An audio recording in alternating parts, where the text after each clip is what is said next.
When we have trauma, it's like it causes a fault line inside of us, like the fault lines in the earth.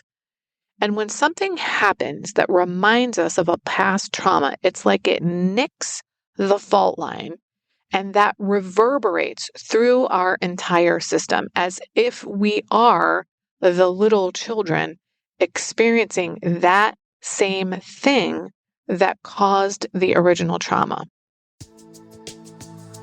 Hi, I'm Barb Nangle. I want to welcome you to my podcast, Fragmented to Whole, Life Lessons from 12-Step Recovery, where I help people heal their emotional, psychological, and spiritual wounds and make deep, lasting changes in their lives.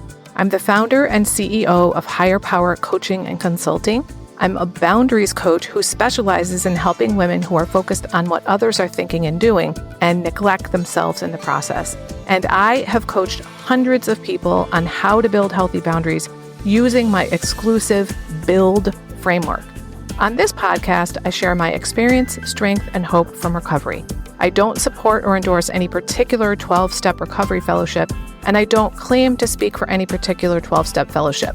I also don't believe that 12-step recovery is the only way to recover. You might need additional help.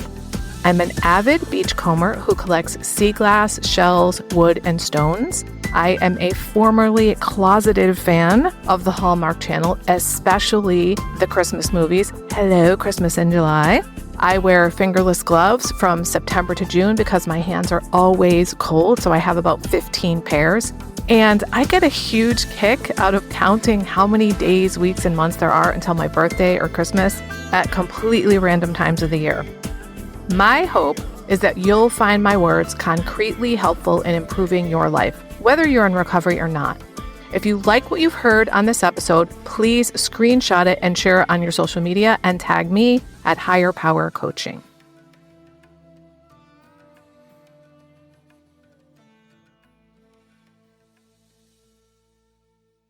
This is episode 277, The Meaning Behind the Saying, If You're Hysterical, It's Historical. I'm pretty sure I heard that phrase, if you're hysterical, it's historical, before I got into recovery. And I don't remember exactly what I thought it meant, but I know that I thought it meant there was something wrong with me and it's something about the past. Well, a couple of weeks ago, I was coaching a client who's been in recovery for 30 years. And I was talking about this concept, and she said, wow, the way you just explained that to me, Barb, is completely different than what I thought it meant. Now, I don't remember exactly what she originally thought it meant, but I'm going to assume that she and I are not the only people who misunderstood what this means. And of course, what I'm about to share is my understanding of what it means when we say, if you're hysterical, it's historical. Before I get into it, I need to mention that I am in the ACA program, in case you're new to the show and didn't know that. ACA stands for Adult Children of Alcoholics and Dysfunctional Families. It's a trauma recovery program where you reparent yourself and you use the 12 steps to recover from the effects of growing up with intergenerational family dysfunction. That is important to note here because that's what this notion, if you're hysterical, it's historical, is all about. What this means is if you're in a current situation as an adult and something happens where your reaction is way out of proportion to what's happening in the present moment, that could be something like you feel like you're going to die, or your life is under threat, or your internal system has gone absolutely haywire. So your reaction is way out of proportion to the current situation. It's because your reaction is not based on the current situation. It's based on something that happened in the past, likely something traumatic. Now, stay with me here, even if this doesn't resonate with you just yet, or even if you don't believe that you've had trauma. Maybe you don't realize that your reaction is way out of proportion, or maybe you do. I know I had no idea that my reactions were not based on what was currently happening until I was in ACA recovery for a while, which, by the way, is why I'm recording this episode, to share what I learned. What's happening is that the current situation is reminding you of something from the past. It could even be something you don't consciously remember, but your body remembers. The way I think of it is like this. When we have trauma, it's like it causes a fault line inside of us, like the fault lines in the earth. And when something happens that reminds us of a past trauma, it's like it nicks the fault line and that reverberates through our entire system as if we are the little children experiencing that same thing that caused the original trauma. Now, I want to pause here for a moment to talk about what trauma is before I go any further, because I know that I was completely mistaken about what trauma actually is until I got into ACA and was in it for a little while. I know there's a lot of misunderstanding about trauma, and when people hear that word, they might think one thing, and that might be true, but there's more. So I'll start by making this distinction between little t trauma and big T trauma. Big T trauma is the blunt trauma that most people think about when they hear the term trauma. This is from things like being in a war zone, a natural disaster, being attacked, or some specific incident. Little t trauma is often referred to as relational trauma, which is something that happens over and over and over again in the context of some kind of relationship. This is the kind of trauma that most people in ACA have experienced. Now, it doesn't mean that they haven't also experienced big T trauma. Of course, many have. But the little t trauma, relational trauma, is the reason that most people are in ACA. When I first got into recovery and I heard people talking about trauma, I didn't think they were talking about me. I didn't think I qualified as someone with trauma. Now, I knew that it was traumatic when I was 17 and again 18 and my dad tried to strangle me, but I didn't know that I had trauma. And I also didn't think that it really counted toward being ACA because, well, I was almost fully grown. I was almost an adult when it happened. So I was like, oh, I wasn't a child when it happened. Now, that thinking process of mine right there is called denial. The denial is a hallmark of growing up with trauma in a dysfunctional family where we believe our experiences are normal or not that bad. Coming out of denial is a huge part of recovery for ACAs. In fact, I have a number of podcast episodes about coming out of denial. I will link them in the show notes. And the reason I have several episodes on that topic is because as I continue to come out of denial, I share what's going on in an episode. So maybe 6 months into my ACA recovery, I came to understand that trauma can result from the absence of good things happening. That was a light bulb moment for me to realize I actually was traumatized because I was learning that a lot of good things did not happen in my childhood. By then, I was learning more and more about family dysfunction, as well as learning what healthy families are like and what children get in healthy families. And I was like, shit, I did not get a lot of this healthy stuff. And I had no idea. I was in denial. Now, the way that I tend to think of my own trauma is I call it the drip, drip, drip of emotional invalidation. That is traumatizing. If you were gaslighted, like your family said, we're like X, when they're actually like Y, or they say, not like A, and your family actually was like that, that is gaslighting. Or someone tells you something that you can tell with your senses is not true, but then they tell you that you're not perceiving things correctly. That sort of thing can also result in little t trauma, as can things like neglect, super fucking rigidity, whether it's militaristic rigidity, religious rigidity, cleanliness rigidity. All of those things can result in little t trauma. as can growing up with addiction, compulsion, obsession, mental illness, or sometimes even with a caregiver who has a chronic illness. When we grow up with some kind of dysfunction, it results in trauma, and we have these, quote, fault lines in us, so to speak. Obviously, that's a metaphor.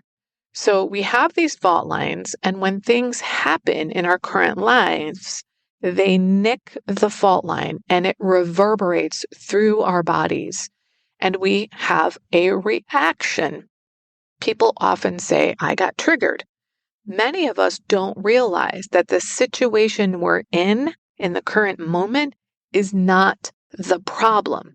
That's not what the trigger is about. We may not realize the reaction we're having is way out of proportion to what's actually happening because it's based on the past. So let's say your romantic partner does or says something to you that's super fucking triggering to you.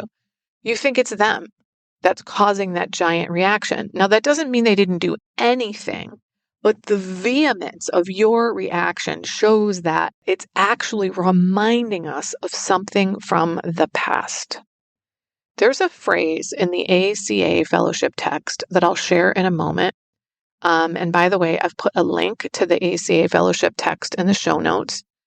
The phrase rocked me to my core when I heard it, and it says, the abandonment wound that we receive in our dysfunctional families is a soul wound. The abandonment most adult children experience is emotional abandonment, and that is the thing that happens to most adult children. They experience emotional abandonment. It results in trauma, though, of course, there are plenty of adult children who are literally physically abandoned as well. Well, that is a soul wound, and that's the phrase that really rocked me, soul wound. When something is that deep, when it's at the soul level, and you have a fault line that connects to the deep level of the soul wound like that, of course, it's going to reverberate through your entire being. But when you don't know this is going on, you're walking around thinking, this person in my adult life is triggering me. I mean, you think they are the cause of this giant reaction, or maybe you think a situation is the cause of the giant reaction. So you try to make that person stop whatever they're doing, or you try to make that situation go away because you think that is the thing causing your reaction. And if I can just get them to stop, then I won't have these reactions. But you can't do that because, well, you can't control people, places, and things. And even if you could, it wouldn't help because the soul wound is still there. And it will happen again with some other person or some other situation. What we can do is get into trauma recovery to deal with the initial trauma. Because if we don't, we're going to continue being triggered by things and reacting in a way that is way out of proportion to the situation. Now, there are a number of ways to recover from trauma, and obviously, I highly recommend the ACA Fellowship. I put a link to the ACA Fellowship World Service Organization website in the show notes so that you can learn more and find meetings if you'd like to attend. There are also lots of trauma therapists out there, but if you decide to work with one of them, please vet them in some way. Don't assume that just because they say they're a trauma therapist that they know what they're doing. In the ACA fellowship text, there are some great questions for finding a therapist. Personally, I think the best way to find a good trauma therapist is to get a recommendation from someone else. All right, so to recap, if you're hysterical, it's historical, means that if you're having a really huge reaction to something that is happening in your life, especially if it happens repeatedly, it's probably because it's bringing up something historical from your past that was traumatizing to you.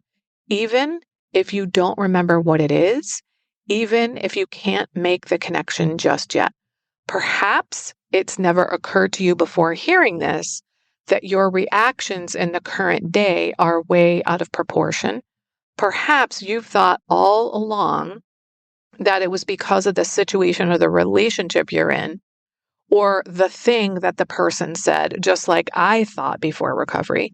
Hopefully, if you haven't realized that before listening to this episode, this will get you started thinking about that. And if that's the case, the way that you handle this is to deal with the original trauma. And I wish you all the best with that. This trauma recovery has been deep and profound for me, and I hope the same is true for you. You're feeling overwhelmed because you're overcommitted and just can't keep up. You neglect yourself even though you know you should take better care of yourself, but you just don't have the time.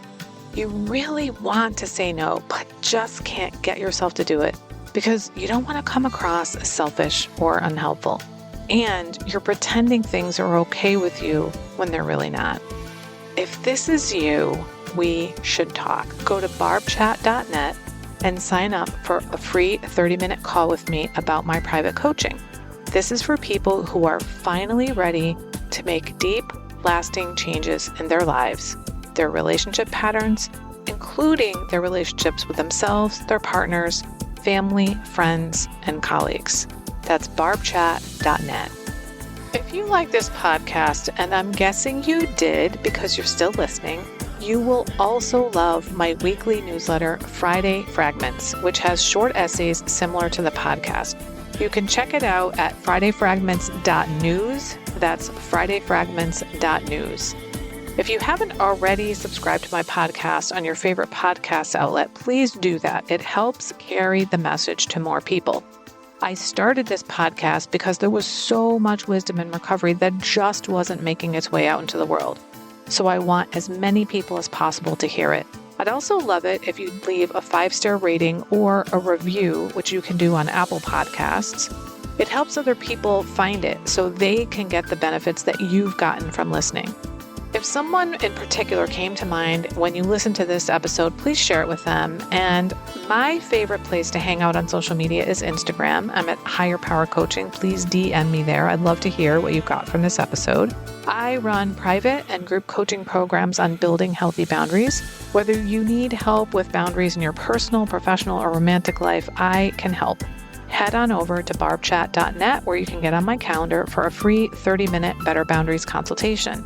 I also do short-term situational coaching to help people make it through specific situations they're going through, such as divorce, empty nesting, preparing for retirement, or any phase where their identity is shifting. Regardless of the type of coaching, my ideal client is someone who is ripe for change. If that's you, I'd love to work with you. My goal with all my work is to help you make lasting changes in your life, like I've made deep, lasting changes in my life. Remember, it's never too late to recover. No one is beyond hope, and healing is possible. Thanks for listening.